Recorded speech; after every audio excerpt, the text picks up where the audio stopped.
Alright, we're going to look at the second day of chapter 7.7. It says yesterday we introduced the general idea for exponential functions.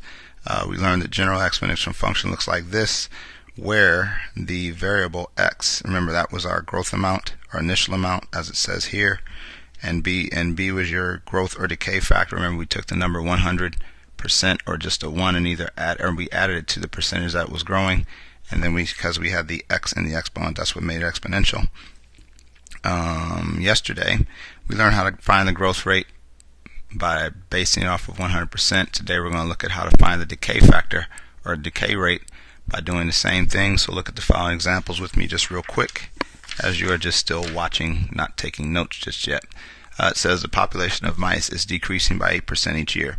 Again, this time it's decreasing, and we want to take 100%, which we represent as 1, because remember you move the decimal back, and you want to take 8%, which we represent as 0.08, and because it's decreasing by 8%, you want to do 1 minus 0.08, which means that you want to do, it's almost like saying what's $1 minus 8 cents, and you end up with 92 cents.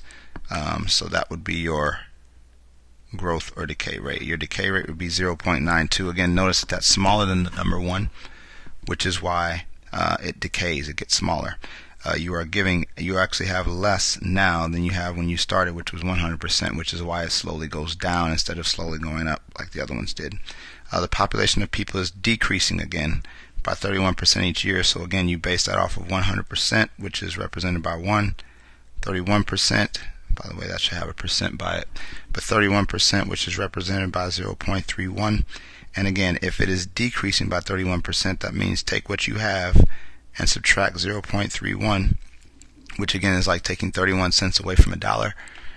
So 1 minus 0.31, which would be 69 cents, or 0.69 would be your decay factor. Again, notice you only have 69% of what is left every year, which is why it decays and decays and decays.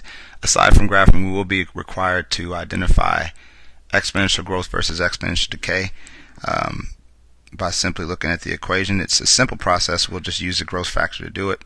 Consider the following problems with me. Again, identify whether this represents growth or decay. So what you do here is you use kind of what we did there in the part at the top talking about the growth factor. Identify the growth factor, and that is always a number attached to your variable. So 0.5 is my growth factor, and compare that to the number 1, because remember 1 represents 100. This is smaller than 100, which means that this is going to go down, and so this is decay. Because you would actually, if you look at that percent, it's 50%, which means that you're only going to have half as much of whatever is there every time. We don't even care about this number here when we're talking about growth or decay. We're talking about the growth factor number, because this, whatever it was, it started with 7 and it's decreasing by that much. Look at B. Again, here we don't care about that because that's the starting amount. We care about the number attached to the variable, which is 9. And I think it's pretty easy to see that this is way bigger than 1, which means that this is growth. So this is not exponential growth. C. Again, that is my starting amount. I don't care about it. This is what's attached to x. 1/2, if you think about it, it's a fraction, but it's smaller than 1, which means that that's all you're doing is comparing it to the number 1, because 1 represents 100. This is decay. And then when you look at this one, I honestly, well, here you go, 0.3, 1.03 to the x. Again, this is my starting amount. That's not what I'm looking at. I'm looking at the number attached to the x, or the exponent of x, and because this is bigger than 1, that means that this is growth. So that is how you tell very quickly whether it's growth or decay. So real fast, just go ahead and pause the video, and again raise your hand so that you can get the worksheet for the day. And we'll go through a few problems first before we do this. Again, this is your participation grade, so you want to make sure you have all this stuff down. It says a population of 78 gorillas decreases by 4% each year. What will the population be after 8 years? Again, remember we have this general form of y equals a times b to the x, where a represented your starting point. So your starting point here is 78 gorillas are there right now. Your growth factor or decay factor, notice that this decreases by 4%. That means you're going to do 1 minus 0.04. Or as you said, taking $1 and spending 4 cents gives you how much money left? 1 minus 0.04 gives me 96 cents, which makes sense. And so that is what we will use here. Going to the x, which would be your time, and here we are talking about 8 years, so we're going to take this to the 8th power.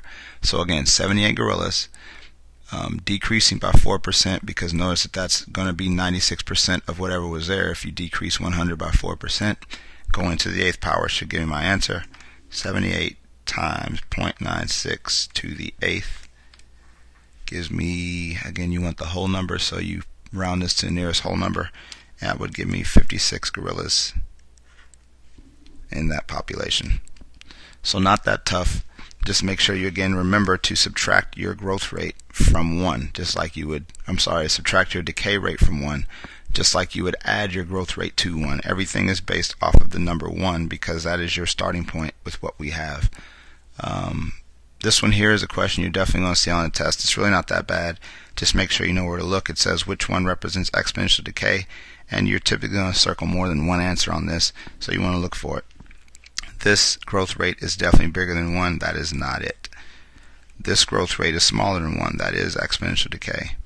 This looks like it's smaller than 1, but the x is not in the proper spot. This is not even exponential.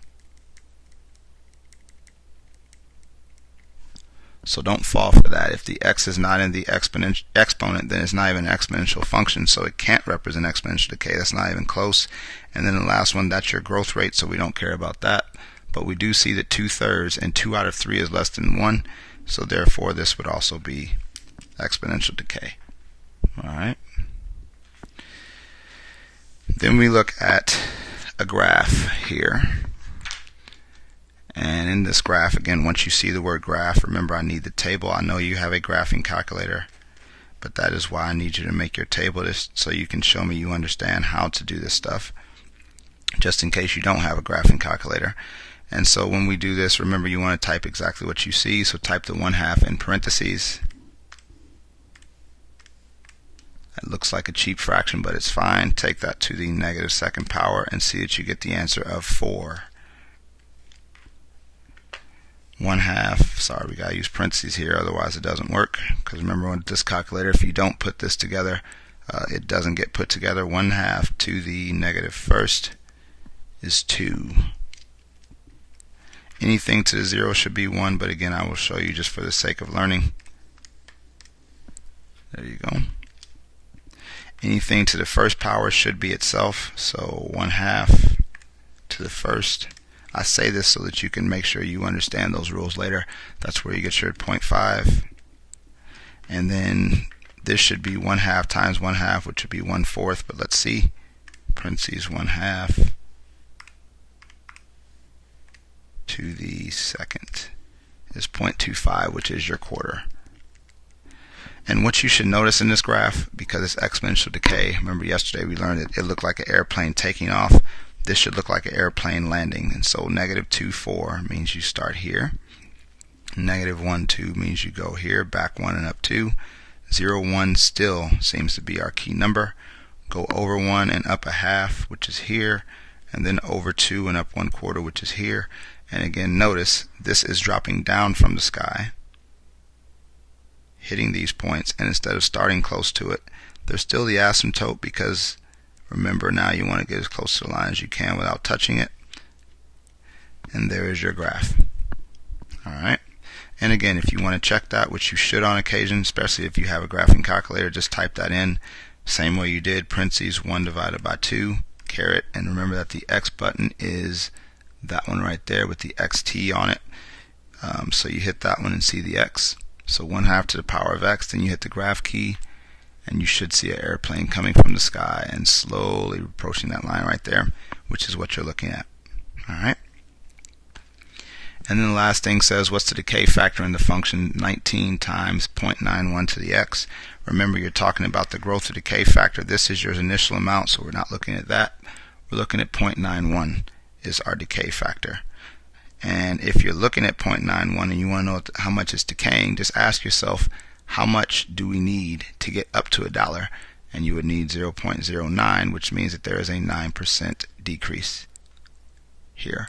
Again, 9% decrease means you take 9 cents away from 1, and so therefore you end up with 0.91. So finish the rest of this video, get what you can done on that, and good luck. Remember again to finish it and let somebody check it so that we can make sure everything's fine before you move to your computer, because as we check it, that is your participation grade.